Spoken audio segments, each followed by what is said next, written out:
Good morning every student, welcome back to my YouTube channel study NCERT. ये last class हमने जो की थी 21 आईयूपीएससी के बारे में हमने आपको पढ़ाया था और इसमें हमने आपको बताया था जो बेसिक कंसेप्ट थे आईयूपीएससी को समझने के लिए। उसमें हमने आपको समझाया था कि एक बार उसको रिवाइज़ कर लेते हैं जो जो हमने पढ़ा था और उसके बाद हम उसको आगे बढ़ाते हैं। ठीक है, लेट्स कंटिन्यू। तो क्लास नंबर 21, यहाँ पिछली क्लास में 20 था, वो मिस्टेक से हो गया था, तो यहाँ पर मैंने 21 सही कर दिया है। ठीक है, आईयूपीएससी तो इसकी फुल फॉर्म हमने पढ़ी थी international union of pure and applied chemistry. आप यहाँ पर केमिस्ट भी लिख सकते हैं, ठीक है, और केमिस्ट्री भी कर सकते हैं, नॉट सो इशू। फिर हमने पढ़ा था एल्केन के बारे में। एल्केन में हमने क्या पढ़ा था कि एल्केन का क्या फॉर्मूला है और क्या इसका फंक्शन है, क्या पहचान है, वो हम आगे पढ़ेंगे। फिलहाल हमने आपको बताया था यहाँ इसके फॉर्मूले के बारे में। ठीक है, कि एल्केन क्या होता है। तो एल्केन का फॉर्मूला था CnH2n+2। एन का मतलब क्या था, नंबर कौन सा, 1 2 3 आप 10 तक कोई सा भी रख सकते हैं। ठीक है, फिर आपने एन की वैल्यू रखी, n = 1 रखकर 2 3 4 यहाँ 10 तक आपने रखने के बाद आपने यहाँ पर इसके फॉर्मूले 10 तक कैलकुलेट करे। CH4 C2H6 C3H8 C4H10, यहाँ पर ये फॉर्मूले हमने कहाँ तक कैलकुलेट करे थे, 10 तक। ठीक है, यहाँ तक किसी को कोई प्रॉब्लम इसमें नहीं होनी चाहिए। यहाँ तक हमने फॉर्मूले में रख के एन की वैल्यू को कैलकुलेट कर लिया था 10 तक। ठीक है, आप देख सकते हैं n = 10, तो हमारा फॉर्मूला रख के क्या आया था, C10H22। ठीक है, यहाँ तक किसी को कोई प्रॉब्लम, अगर प्रॉब्लम है तो मुझे कमेंट करिएगा ताकि मैं आपकी प्रॉब्लम को सॉल्व कर सकूँ। ठीक है, उससे आगे हमने नेक्स्ट पेज क्या देखा था, यहाँ पर हमने सेकंड पेज पर हमने देखा था कि स्ट्रक्चर ऑफ एल्केन कैसे इनकी संरचनाएं बनती हैं। तो पहला फॉर्मूला आया था हमारा CH4 में मैंने आपको ये बताया था कि संरचना को समझने के लिए आपको क्या देखना है कि कार्बन इस फॉर्मूले में कौन कौन है, कार्बन है, कौन कौन से मतलब है कौन कौन से तत्व आए हैं। ठीक है, तो कार्बन है और हाइड्रोजन है। कार्बन किस नंबर पे था, 6, और हाइड्रोजन 1। इनका कॉन्फ़िगरेशन कर दिया KLMN में। फिर हमने देखा कि इनकी वैलेंसी कितनी होती है। वैलेंसी का कंसेप्ट मैं आपको पूरा डिटेल में समझा चुकी हूँ, आपको वो देखना है, तब आपको आसानी से समझ आ जाएगा कि कैसे है। ठीक है, तो वैलेंसी कितनी हो गई, 4, और इसकी वैलेंसी कितनी है, 1। फिर उसके बाद मैंने आपको एक नोट पॉइंट बताया था कि जिस तत्व की वैलेंसी जितनी होती है उसके पास उतने ही क्या होने चाहिए, बॉन्ड होने चाहिए। ठीक है, तो पहला था हमारा CH4, हमने इसमें कार्बन बनाया और कार्बन के पास हमने देखा कि वैलेंसी कितनी है, 4 है, तो हमने यहाँ पर 4 बॉन्ड लगा दिए। जो आपको डैश या ये लाइन दिखाई दे रही है, इन्हीं को हम केमिकल बॉन्ड कहते हैं। केमिकल बॉन्ड के बारे में भी समझेंगे। ठीक है, फिर उसके बाद हमने बॉन्ड लगाने के बाद इनके चारों तरफ जहाँ जहाँ पर बॉन्ड लगाया वहीं H लगा दिया, तो फॉर्मूला बन गया हमारा CH4। इसी तरह से C2H6 में, और ये हमने 10 के 10 फॉर्मूला की क्या बना दी थी, यहाँ पर आपके सामने स्ट्रक्चर बना दी थी। आप देख सकते हैं, मैंने आपको स्ट्रक्चर के बारे में बताया था कि कैसे स्ट्रक्चर ड्रॉ की जाएगी, तो उन स्ट्रक्चर को मैंने आपके सारे ड्रॉ करके बताया था। 10 के 10 स्ट्रक्चर थी। ठीक है, गॉट इट, कोई प्रॉब्लम। चलिए नेक्स्ट पेज पर देखते हैं 8 नंबर क्वेश्चन जो था हमारा। ठीक है, नेक्स्ट था हमारा C8 और H18। ये इस तरह से बॉन्ड लगाने के बाद हर एक कार्बन को मैंने आपको हाइड करके बताया था कि हर एक कार्बन की अपनी 4 वैलेंसी कंप्लीट है और हर एक हाइड्रोजन के पास एक ही बॉन्ड होना चाहिए क्योंकि वो पहले नंबर पे होता है, क्योंकि उसकी वैलेंसी फर्स्ट होती है। ठीक है, इसी तरह से C9 का जब कार्बन 9 होंगे और H20 होंगे, और इसी तरह से 10 का। फिर मैंने कुछ इंपॉर्टेंट पॉइंट्स आपको बताए थे, ये बहुत ज़रूरी हैं, इनके बगैर आप नाम नहीं लिख पाएंगे इनका। कोई से भी फंक्शनल ग्रुप के आप नोमेनक्लेचर नहीं कर पाएगा। नोमेन मतलब उनका नाम नहीं लिख पाएंगे अगर आपको ये चीज़ें याद नहीं होंगी। ठीक है, तो बेहतर है अगर आपको आगे के पॉइंट समझने हैं तो उसके लिए आपको पीछे का कंसेप्ट क्लियर करना पड़ेगा। कार्बन जब 1 होगा तो मैथ, 2 हैं तो एथ, 3 पे prop, but, pent, hex, hept, ये सारे पॉइंट आपको करने पड़ेंगे। ठीक है, इसी तरह से हमने हेलोजन के बारे में डिस्कस किया था। हेलोजन को हमने किससे रिप्रेजेंट किया है, एक्स से उसे हम दिखाते हैं। किसी भी फॉर्मूले या रिएक्शन में अगर आपको एक्स नज़र आता है तो उसका मतलब समझ जाना कि वहाँ पर एक्स का मतलब हेलोजन है, और एक्स मतलब 4 आपको पढ़ने हैं, फ्लोरो, क्लोरो, ब्रोमो, आयोडो। इन 4 में से आप किसी को भी कंसिडर कर सकते हैं, किसी को भी ले सकते हैं उस रिएक्शन या फॉर्मूले में। ठीक है, ये आगे मैं डिस्कस करूँगी अभी। और एक पॉइंट मैंने आपको बताया था कि जब सेम ग्रुप हो या सेम एलिमेंट होते हैं तब आपको क्या करना है। अगर 2 बार लगा होगा डाई, ट्राई, इसी तरह से ये क्लियर कर दिया था। ये आपको याद करने पड़ेंगे तभी आप आगे समझ पाएंगे। ठीक है, नेक्स्ट पॉइंट पढ़ा था हमने कि एल्केन से एल्काइल में कैसे कन्वर्ट किया जाता है, और दोनों के फॉर्मूले मैंने यहाँ आपको बता दिए थे। एल्केन का मैं ऑलरेडी बता चुकी, CnH2n+2। एल्काइल में आपको बस +2 की जगह क्या करना है, +1 करना है, और ये आपको नाम बता चुकी। अब यहाँ पर आपको नाम लिखने थे। जब कार्बन एक होता है तो क्या लिखते हैं, मैथ, और उसमें क्या जोड़ देना है, एन, तो क्या बन जाएगा, मैथेन। इसी तरह से ethane, propane, butane, pentane, hexane, heptane, octane, नोनेन, और लास्ट हमारा डेकेन। ठीक है, फिर उसके बाद में एल्काइल। एल्काइल कैसे बनता है, दैट्स वेरी इंपॉर्टेंट। ठीक है, क्योंकि हर एक रिएक्शन में आपको कंप्लीट एल्केन नहीं मिलेंगे, ये मिलेंगे। ठीक है, और एक पॉइंट और इसमें छूट गया था बताना कि जो एल्काइल होता है उसे आप किससे रिप्रेजेंट करते हैं, उससे आप आर से रिप्रेजेंट करते हैं। हर जगह फॉर्मूले में या रिएक्शन में, आप बुक में भी देखोगे वहाँ आर लिखा मिलेगा। क्या मिलेगा, आर। तो आर का मतलब होता है एल्काइल, जो कि आपको ये वैल्यू कुछ भी पुट कर सकते हैं, मैं आपको बताऊंगी इनमें। ठीक है, तो मिथाइल कैसे बना, ये जो आपने एल्केन देखा, इनमें से एक हाइड्रोजन हटा दीजिए, कोई सा भी फॉर्मूला लीजिए, उनमें से एक हाइड्रोजन कम कीजिए, और कम करने के बाद जो फॉर्मूला आपके पास आकर बनता है उसे कहा जाता है एल्काइल। लेकिन सबके नाम डिफरेंट होंगे, सबको एक नाम से ज़रूर बुला सकते हैं आप कि ये सारे एल्काइल हैं, लेकिन सबके नाम अपने अलग अलग होंगे, क्योंकि सभी के अंदर कार्बन की नंबर जो है, कार्बन की संख्या अलग होती है। ठीक है, जैसे पहला बना CH4, एक हाइड्रोजन कम कर दिया तो बना CH3, तो इसे हमने क्या कहा था यहाँ पर, मैथेन, लेकिन यहाँ पर आप क्या नाम दोगे उसको, मिथाइल। और ये याद रखने के लिए मैंने आपको एक पॉइंट और समझाया था इसमें। ठीक है, मिथाइल, इथाइल, प्रोपाइल, ये आप 10 तक देख सकते हैं, इसमें कोई प्रॉब्लम नहीं होनी चाहिए। Got it. आगे आपको एक कंसेप्ट मैंने आपको बताया था इसमें कि कैसे याद रखा जाए। ठीक है, ये था आपका कौन सा, एल्केन और एल्काइल का। कैसे याद रखोगे, जैसे आपके पास एल्केन है तो एल्केन में एन जुड़ा है, ALKANE, तो ALK जो आता है, एल्क जो आता है, वो कार्बन के नंबर को बताता है कि कार्बन की संख्या कितनी है। ठीक है, इसी तरह से यहाँ पर भी है, कार्बन की संख्या कितनी है, लेकिन जब एन आता है तो ये किसके नंबर या किसकी संख्या बताता है, हाइड्रोजन की। इसी तरह से YL आता है तो वो भी हाइड्रोजन की संख्या बताता है। ठीक है, अब पॉइंट आता है कि जब एन आएगा तो हाइड्रोजन की संख्या कितनी रखनी है। हाइड्रोजन की संख्या कोई भी हो, आपको सम नज़र आनी चाहिए, सम संख्या होनी चाहिए, और वाइल आता है तो विषम होनी चाहिए। ठीक है, जैसे मैंने आपको एग्जांपल दिया था ब्यूटेन, तो ब्यूटेन मतलब ब्यूट मतलब क्या बताता है, कार्बन कितने होंगे, 4 होंगे, और एन क्या बताता है कि आपको बताता है कि हाइड्रोजन की संख्या सम होती है। अब हमें समझ नहीं आएगा कि सम कितनी रखनी है, 2, 4, 6, 8, ये कौन सी रखनी है। तो जितने कार्बन दिए होंगे उसका डबल करके 2 जोड़ना है।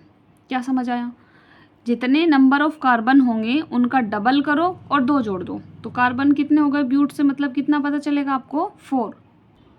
क्या समझ आया, यहाँ पर देखो, ब्यूट का मतलब है कार्बन कितने हैं, 4 है। इसी तरह से ब्यूट यहाँ है, यहाँ पर भी कार्बन के नंबर कितने हैं, 4 हैं। तो आपको यहाँ क्या करना है, डबल करके आपको क्या जोड़ देना है, 2 जोड़ देना है, डबल कर 2 जोड़ दो, और YL आएगा तो डबल करके 1 जोड़ दो, तो कार्बन कितने हो गए, 4, 4 का डबल 8, और 2 जोड़ने हैं, कितने हो गए, 10। ठीक है, इसी तरह से डबल करो, 4 के 8 और 1 जोड़ दो, 9, तो C4H9 ये ब्यूटाइल हो गया और ये ब्यूटेन हो गया। इसी तरह से आपको मैंने हेप्टेन का बताया था, तो हेप्टेन में क्या किया, हेप्ट क्या बताता है कि कार्बन कितने हैं, 7 हैं, डबल करो, 7 दूनी 14 और 2 जोड़ दो, कितने हो गए, 16। इसी तरह से यहाँ पर 1 जोड़ना है, डबल करके 1 जोड़ना है। ठीक है, समझ में आया। इसी तरह से हमने आपसे ये इन फॉर्मूले के बारे में डिस्कस किया था। ठीक है, अब हम आपसे बात करेंगे एल्काइल हैलाइड के बारे में। यहाँ पर हमारा टॉपिक जो बनेगा, ये आपकी क्लास नंबर कौन सी हो जाएगी, क्लास नंबर होगी आपकी ये 23, क्योंकि 22 में मैं आपको क्या करा चुकी हूँ, 22 में आपको कुछ साइंटिफिक इंस्ट्रूमेंट के बारे में मैंने आपको बताया है, जो आपके केमिस्ट्री, बायो और फिजिक्स तीनों में ही अप्रॉक्स यूज़ होगा, इसलिए आप उन्हें अच्छे से ध्यान से पढ़िएगा, और उसके बाद ये क्लास नंबर 23 अब IUPAC की कंटिन्यू करिए ना। ठीक है, तो अब हम यहाँ पर बात करेंगे किसकी, एल्काइल हैलाइड की। एल्काइल मैं आपको पढ़ा चुकी हूँ, और हैलाइड अब हम यहाँ आपको समझाएंगे। ठीक है, तो ये बनेगा हमारा कौन सा, एल्काइल हैलाइड। तो एल्काइल वर्ड मैं आपको बता चुकी हूँ कि R से रिप्रेजेंट करते हैं, और हैलाइड या हेलोजन दोनों का मतलब एक ही होता है, लेकिन हेलोजन जब वो सिंगल रहता है तब कहा जाता है, लेकिन जब वो फॉर्मूले में आ जाए तब आप उसे क्या कहोगे, हैलाइड कहोगे। तो हैलाइड या हेलोजन का मतलब क्या हुआ, X हो गया। ठीक है, तो हम यहाँ पर RX के बारे में डिस्कस करते हैं कि RX क्या होता है, और ये फॉर्मूले या रिएक्शन में कैसे सामने आपके आता है। Got it. चलिए, तो पहला फॉर्मूला हम देखते हैं जो बन के आएगा। R की वैल्यू क्या होगी, R की वैल्यू मैं आपको बता चुकी हूँ कि आप CH3 से लेकर 10 तक कोई भी रख सकते हैं। ठीक है, तो CH3 एक H कम करके बताया था, या C2H5, ठीक है, या क्या लिखोगे C3H7, या फिर C4H9, C5H, कितना आएंगे देखो, दो दो बढ़ाते जाओ विषम नंबर में, 3, 5, 7, 9, यहाँ कितना आएगा 11, ठीक है, यहाँ बॉन्ड लगाते हुए जाना है। फिर 11 के बाद कितना C6H कितना आ जाएंगे 13, और यहाँ पर C7 और यहाँ पर 15, फिर से C8 और यहाँ 17 आ गए, फिर C9 और H कितना हो गए 19, और फिर C10 और H कितना हो गया 21, ठीक है। नाम मैं आपको बता चुकी हूँ, मिथाइल, इथाइल, आइल जोड़ना है, एल्काइल पढ़ रहे हैं तो आइल ही जोड़ेंगे, है ना। अब हम देखते हैं हेलोजन के बारे में। तो हेलोजन कौन से हैं जो आपने पढ़ा है, एक्स, एक्स क्या होता है वो आपको समझा चुकी हूँ कि एक्स क्या होता है, जैसे एफ, एफ को क्या कहोगे, फ्लोरो नहीं कहोगे, मैंने यहाँ पर आपको बताया फ्लोराइड कहोगे, हैलाइड कहना है, तो क्या बनेगा फ्लोराइड, फिर क्लोराइड, फिर Br आएगा तो ब्रोमाइड, इसी तरह से आई आएगा तो क्या नाम पढ़ा जाएगा, आयोडाइड। Got it. चलिए अब आगे फॉर्मूला जब बनता है तो कैसे आप उसका नाम पढ़ेंगे और कैसे आपको उसे समझना है। तो यहाँ पर आप देखेंगे, पहला फॉर्मूले की बात कर रही हूँ मैं, ठीक है, फॉर्मूला, तो पहला फॉर्मूला जैसे मैंने लिखा RX, ठीक है, और मैंने आपको बता दिया कि R की वैल्यू आपको क्या रखनी है CH3, और X की वैल्यू क्या रखनी है Cl, ठीक है। तो यहाँ पर फॉर्मूला बनकर क्या आएगा, तो R की जगह क्या रखेंगे आप, CH3 रख दीजिए, यहाँ लिख देते हैं, और Cl इसकी जगह, X की जगह Cl। अब नाम देखना है इसका नाम कैसे बनेगा, तो CH3 को क्या कहते हैं, एक कार्बन है, तो एक कार्बन पे मैंने आपको बताया था कि जब एक कार्बन होता है तो क्या पढ़ते हैं, एक कार्बन पर मैथ, ठीक है, क्या पढ़ेंगे, मैथ पढ़ेंगे, तो CH3 को हमने लिख दिया क्या, मैथ लिख दिया। अब हाइड्रोजन विषम है, विषम पे मैंने क्या बताया था, विषम पे क्या जोड़ोगे YL, तो नाम क्या बन गया, मिथाइल, ठीक है। Cl को मैंने क्या बताया अभी आपको, आइड जोड़ना है, क्लोरो ब्रोमो फ्लोरो नहीं करना है, हेलाइड पढ़ रहे हैं, क्या पढ़ रहे हैं, हेलाइड, तो Cl को क्या पढ़ोगे, क्लोराइड, तो क्या बना नाम, मिथाइल क्लोराइड, ठीक है। चलिए अब दूसरा फॉर्मूला देखते हैं, ये हमारा पहला फॉर्मूला था। सेकंड, यहाँ पर आपको मैं एक पॉइंट और बताती हूँ जिसमें आप लोग कंफ्यूज हैं या हो सकते हैं, ठीक है। जैसे सेकंड नंबर पे आता है हमारा RX की जगह R की वैल्यू अगर हमने चेंज कर दी, क्या रख दी, R की जगह C2H5 रख दिया, तो इस C2H5 को आप दो तरीके से लिख सकते हैं जिसमें आप कंफ्यूज हैं। अगर ये एक साथ जुड़ा हुआ है ऐसे, CH3 और फिर CH2, दोनों का मतलब एक ही है, आप देख सकते हैं कार्बन कितने हैं, 2 हैं, तो यहाँ पर भी कार्बन कितने हैं, 2 हैं, हाइड्रोजन यहाँ पर कितने हैं, 5 हैं, ठीक है, दिख रहा है, हाइड्रोजन कितने हैं यहाँ पर 5 हैं, तो हाइड्रोजन आप दोनों को मिलाकर, क्योंकि ये दोनों एक दूसरे से जब तक बॉन्ड से जुड़े रहेंगे तो ये एक ही माने जाएंगे, तो 3 हाइड्रोजन यहाँ पर हैं और 2 यहाँ पर हैं, तो टोटल हाइड्रोजन 5 हो गए, ठीक है। तो इसका मतलब और इसका मतलब दोनों का मिलाकर एक ही माना जाता है, जिसे हम क्या कहते हैं, C2H5 को इथाइल कहते हैं। समझ में आया। तो फॉर्मूला आपका जो बनेगा, इसमें हम लिखें अगर RX की जगह ये R हो गया और यहाँ पर X हो गया, इसको हमने कैसे लिखना है, अब R की जगह मैंने आपको लिख दिया C2H5, ठीक है, क्या लिखा, C2H5 ये वाला, और X की जगह मैंने क्या लिख दिया, यहाँ पर Br लिख दिया, ठीक है। तो इस फॉर्मूले को और किस तरीके से आप लिख सकते हैं, जैसा कि भी मैंने आपको बताया कि ये वाली चीज़ और ये दोनों एक ही बात है, तो आप इसको और कैसे लिख सकते हैं, इससे ऐसे भी लिखा जा सकता है CH3 CH2 और फिर उसके बाद Br, ठीक है। तो नाम बताइए क्या बनेगा इसका नाम, C2H5 क्या होता है भाई, ये भी C2H5 है और ये भी C2H5 है। अभी मैं आपको सिंपल नेम की बात कर रही हूँ, सिंपल नेम यहाँ आपको बता रही हूँ, कोई IPSC नेम की बात अभी नहीं की है, ठीक है, पहले आपको सिंपल समझ में आ जाए तभी आएगा आगे। तो C2H5 क्या होता है, इथाइल होता है, तो यहाँ पर क्या लिखेंगे हम, इथाइल, कैसे पता चला, कार्बन कितने हैं, 2, तो 2 पे क्या लिखा, एथ लिखा, हाइड्रोजन क्या है, विषम है, तो क्या लगाओगे YL, तो क्या बन गया, इथाइल, साथ में भी क्या जुड़ा हुआ है, Br, यहाँ पर आपको क्या नहीं बोलना है, ब्रोमो नहीं कहना है, समझ आई, क्या बोलना है फिर, ब्रोमाइड, आइड लगाना है, हेलाइड पढ़ रहे हैं तो क्या पढ़ोगे, इथाइल ब्रोमाइड। समझ में आया, क्या पढ़ना है आपको, इथाइल ब्रोमाइड पढ़ना है। Got it. चलिए नेक्स्ट फॉर्मूला देखते हैं हम अब। अब हम देखते हैं थर्ड फार्मूला। तो थर्ड फार्मूले में हमें क्या रखना है, आर की वैल्यू क्या रखनी है, C3, H कितने आएंगे बताओ, अब याद होना चाहिए H कितने आएंगे, हमें विषम बनाना है तो 3 का डबल करेंगे और 1 जोड़ देंगे, तो 3 का डबल 6 और 1 जोड़ दो कितना हो गया, 7 हो गया, ये बन गया। और X की जगह आप क्या रख सकते हो, क्लोरो, ब्रोमो, आयोडो, कुछ भी रख सकते हो, ठीक है। आई मतलब iodide, chloride, bromide, got it. अब फॉर्मूला क्या बनाया आपने इसका, वो फॉर्मूला बनाइए। तो क्या बन के आएगा फॉर्मूला इसमें, तो यहाँ लिखेंगे C3H7 और क्या जुड़ गया आई। ज़रूरी नहीं कि आप बॉन्ड लगाएं, इसमें भी क्वेश्चन पूछते हैं बच्चे कि ज़रूरी है ये बॉन्ड लगाना, नहीं ज़रूरी नहीं है, आप इसको ऐसे भी लिख सकते हैं C3H7I, ये भी सही है। इसका ऑटोमेटिक कनेक्शन बना हुआ है इसी के साथ, इसीलिए इसे इस तरह से लिखा जाता है, ठीक है। आप और किस तरह से लिखेंगे, जैसे आपने C2H5 को ओपन करा ऐसे ही इसे भी ओपन कर सकते हैं। कैसे ओपन करेंगे इसको, ठीक है, इसे ओपन करेंगे आप इस तरह से। देखिए मैं आपको बताती हूँ, यहाँ पर तो 2 कार्बन थे, यहाँ कितने कार्बन हैं, 3। तो आपको क्या लिखना है, 3 कार्बन को ऐसे जोड़ देना है पहले, और उससे कौन जुड़ा है, आई जुड़ा है, जोड़ दिया। उसके बाद आपको क्या याद रखना है, आपको याद रखना है ये फॉर्मूला स्ट्रक्चर आपको आना चाहिए। अगर आपको याद भी नहीं होगा तब भी आप फॉर्मूला बना सकते हैं, अगर आपको ये स्ट्रक्चर पॉइंट पता होगा। कौन सा क्लास नंबर तो मुझे याद नहीं, लेकिन वैलेंसी है, वैलेंसी का जो आपका टॉपिक है, ऑल अबाउट वैलेंसी जो टॉपिक मैंने अपलोड किया है, आप उसे अच्छे से जाके देखें, वहाँ समझेंगे तो और अच्छे से यहाँ समझ आएगा। मैं आपको ऑलरेडी कई बार बता चुकी हूँ कि आगे का समझने के लिए आपको पीछे के कंसेप्ट क्लियर होना बहुत ज़्यादा ज़रूरी है, otherwise you can not understand properly what you want, okay. तो यहाँ पर आपको कितना लगाना है, हाइड्रोजन कितने चाहिए, कार्बन की वैलेंसी 4 होती है, तो 4 करने के लिए आपके पास सिर्फ एक बॉन्ड लगा है, यानी कि एक कंप्लीट है, तो 3 और चाहिए, तो आपको यहाँ पर कितने से लगाने पड़ेंगे, 3, समझ आई। और यहाँ पर कितने हैं, ये 2 बॉन्ड हो गए, एक ये वाला और एक ये वाला, तो कितने एच चाहिए, 2। यहाँ पर भी कितने चाहिए, 2, 1 2 3 4। तो इस तरह से भी आप इसे लिख सकते हैं। अब 3 आने पर इसका नाम क्या बनेगा, नाम आप बताएं। तो 3 पे क्या होता है, प्रोप, 3 पे क्या होता है, प्रोप।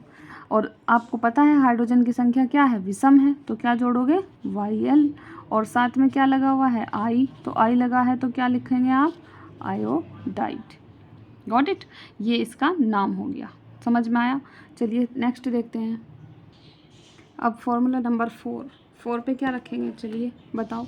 तो कार्बन को कितना रखना है, हमें 4 रखना है, C4 रख दिया। H कितने रखे जाएंगे, जैसा कि हम एल्काइल पढ़ रहे हैं तो YL आएगा, YL का मतलब है हाइड्रोजन विषम, विषम का मतलब है +1, तो हाइड्रोजन कार्बन के डबल करो, कितने हो गए, 8, और 1 जोड़ दो, कितना आ जाएगा, 9 आ जाएगा, ठीक है। ये स्ट्रक्चर ड्रॉ करनी मैंने आपको समझा दी है, सिखा दी है, अगर आपने प्रैक्टिस नहीं करी तो this is your mistake not mine. I already explained in the last video. If you will do it, you can do it. You have to watch the last video. Okay? तो आपको यहाँ पर क्या देखना है, मैंने इसके साथ लगाना है हेलाइड, तो हेलाइड में मैंने इसके साथ लगा दिया Cl या Br, आप कोई सा भी लगा सकते हैं, ठीक है। तो इसमें क्या बनेगा, जब आपने Cl लगा दिया तो फॉर्मूले का नाम बताइए क्या बनेगा, इसे और किस तरीके से आप लिख सकते हैं। फिर से देखो, मैं एक बार फिर से एक्सप्लेन कर रही हूँ कि कार्बन कितने हैं, 4 हैं, तो क्या करना है, 4 कार्बन को ऐसे बॉन्ड लगाकर लिख दीजिए, 2 3 और ये 4 और यहाँ पर Cl, ठीक है। फिर क्या करना है, हाइड्रोजन की वैलेंसी को कंप्लीट करना है, और क्लोरीन की और कार्बन की। तो क्लोरीन की वैलेंसी आपको पता होना चाहिए, क्लोरीन की वैलेंसी 1 होती है, तो ऑलरेडी कंप्लीट है।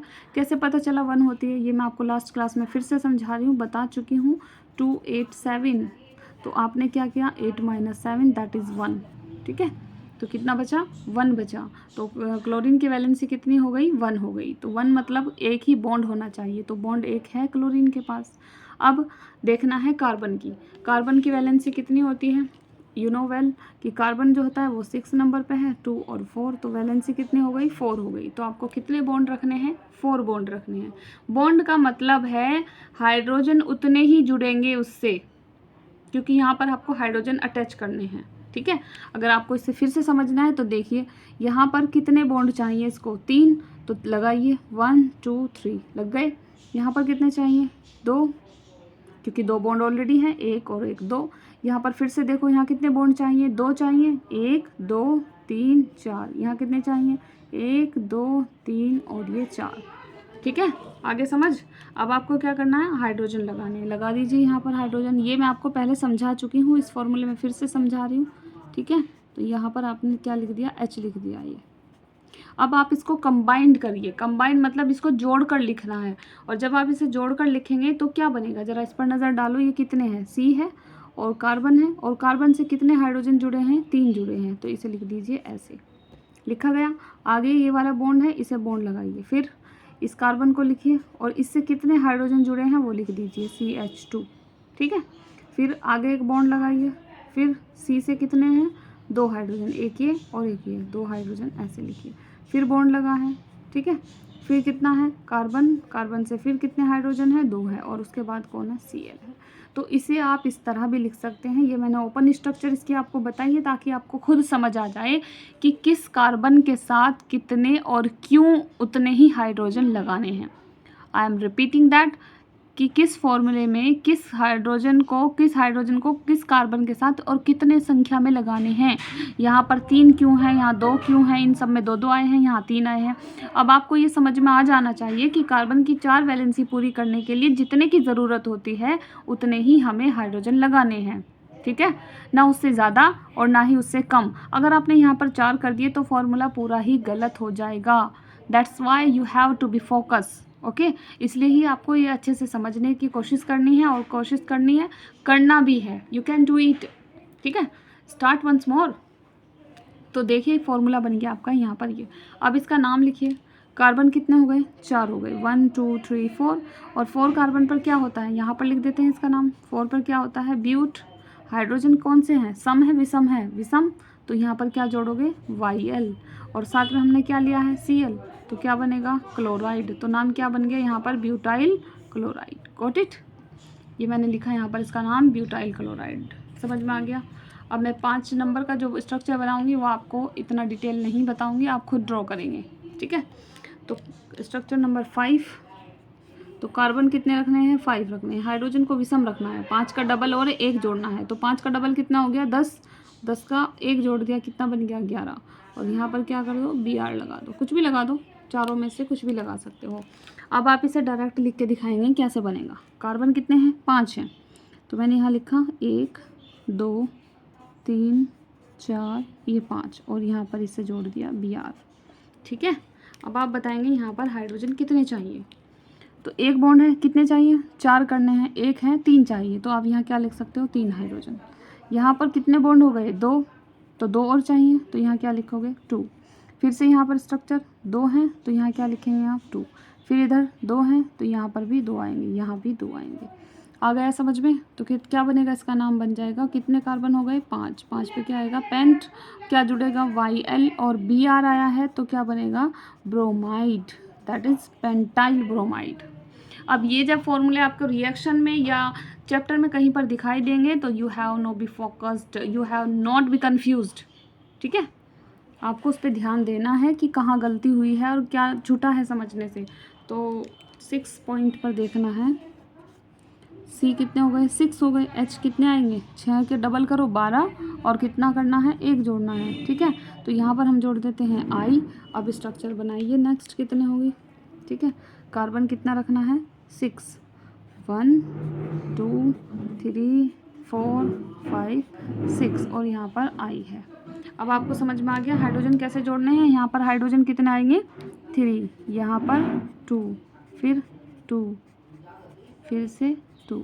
अब आगे समझ में कैसे बने हैं, ये H है, हाइड्रोजन है, तो कितने कार्बन बने, 6 बने। तो 6 पे क्या कहा जाता है, 6 पे कहा जाता है हेक्स, और YL, पता है ना YL क्यों आया है, ये क्या है, विषम है, और I क्या है, आयोडाइड, ठीक है। 7वां इसी तरह से सारे बन जाएंगे। तो C7, H कितना आ जाएगा, 15, और यहाँ पर हम जोड़ देते हैं फिर से Br। तो अब आप इसका डायरेक्ट नाम लिख सकते हैं, क्या बनेगा, ठीक है, डायरेक्ट आप लिख सकते हैं। तो C कितने हो गए, 7, 1 2 3 4 5 6 7, ठीक है। 4 और 3 कितने हो गए, 7, यहाँ क्या जुड़ गया, Br। हाइड्रोजन स्टार्टिंग में कितना आएगा, 3 आएंगे, यहाँ पर 3 2 2 2 2, और यहाँ भी 2 आएगा। तो कितने हो गए, 1 2 3 4 5 6 7, और 7 पे हम क्या पढ़ते हैं, हेप्ट, क्या पढ़ा जाता है, हैप्ट पढ़ा जाता है। और क्या जोड़ोगे, YL और Br क्या है, ब्रोमाइड, तो क्या बन गया आपका हैप्टाइल ब्रोमाइड। समझ में आ गया यहाँ पर, ठीक है। अब आपको ये अच्छे से समझना है, कंसेप्ट क्लियर करना है। अब आपको आगे प्रॉब्लम नहीं होगी अगर आप इसको अच्छे से समझ लेंगे, ठीक है। चलिए क्वेश्चन नंबर है हमारा 8।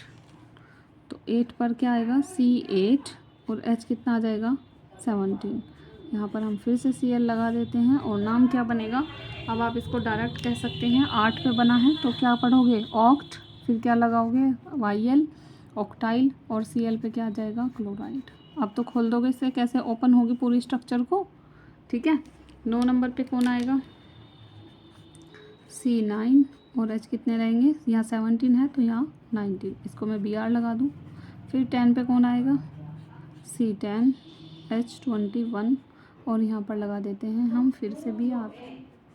तो ये क्या बनेगा, नाम बताओ इसका। 9 पे क्या होता है, नॉन, तो नोनाइल, ठीक है, नोनाइल। और Br क्या होता है, ब्रोमाइड, ठीक है। और 10 पे क्या होता है, डैक, तो इसे पढ़ेंगे आप डैक। और YL डेकाइल, और लास्ट है हमारा क्या, ब्रोमाइड। आई होप आपको यहाँ तक ये समझ में आ गया होगा, ठीक है। एल्काइल हैलाइड का कंसेप्ट मैं आपको बता दिया, पूरा डिटेल में समझा दिया है। अब आपको इसे 2-3 बार लिख कर देखना है। देखो, बिना प्रैक्टिस किए, बिना लिखे आप नहीं समझ पाएंगे, और अगर समझ लिया दैट्स वेरी गुड, बट जहाँ तक मुझे लगता है तो बिना लिखे आप समझ नहीं पाएंगे या याद नहीं रह पाएगा कि क्या था पॉइंट, ठीक है। चलिए नेक्स्ट, अगर अब हमें शुरू करना है अपना क्या, पहला फंक्शनल ग्रुप, ठीक है। क्या शुरू करना है, फंक्शनल ग्रुप। फंक्शनल ग्रुप का कहने का क्या मतलब है, मैं इसको आपको लिख के समझाती हूँ, ठीक है। पहला है हमारा क्या, एल्केन।